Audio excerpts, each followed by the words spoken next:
Hi guys, my name is Megan from the blog wilsonhomestead.com, and today I want to show you how I make my own liquid hand soap. I've had so many requests for this video, and so I'm finally going to do it, even though it's such a simple recipe that I almost feel silly making a video about it. But we have been using this recipe for a long time and we absolutely love it.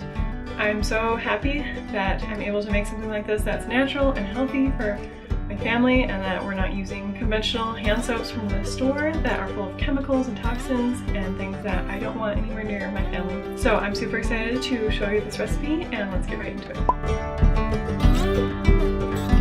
So I'm using Dr. Bronner's Pure Castile soap. This is just the unscented one, but I love Castile soap. I swear by this stuff. It's amazing. I use it for so many things. This is the main base of this recipe. I also have some essential oils. I'm going to use lemon and melaleuca because these are really antibacterial and cleaning, and they smell really good, especially the lemon. I'm a huge fan of citrus essential oils, but these are my favorites for using in hand soap or dish soap just because of their cleaning properties. And then the last ingredient is water, and that's it. That's just my super simple hand soap recipe. So what I'm going to do is I'm going to take a 1/4 cup of the Castile soap and pour it into my soap dispenser. I just use one of these really cool mason jar soap dispensers. This is just a pint jar with one of these soap dispenser lids. Okay, I'm gonna have to have my husband open that. I don't know why that's on there so tight. So just a 1/4 cup of the Castile soap, and then I'm gonna do about 5 drops of each of those essential oils.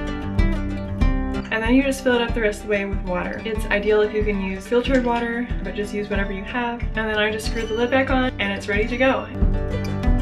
And that's what we use for our hand soap. And it's just super simple, super healthy. I know exactly what's in it. You don't need a lot of ingredients for this. That's one thing I really love about it. You really just need your Castile soap, and you can leave out the essential oils if you don't have them. So I always have Castile soap on hand, and so it's just really easy for me to whip up another batch of this. We don't have to run to the store every time we run out of hand soap. So I hope this video was helpful for you guys and you enjoy this recipe as much as we do.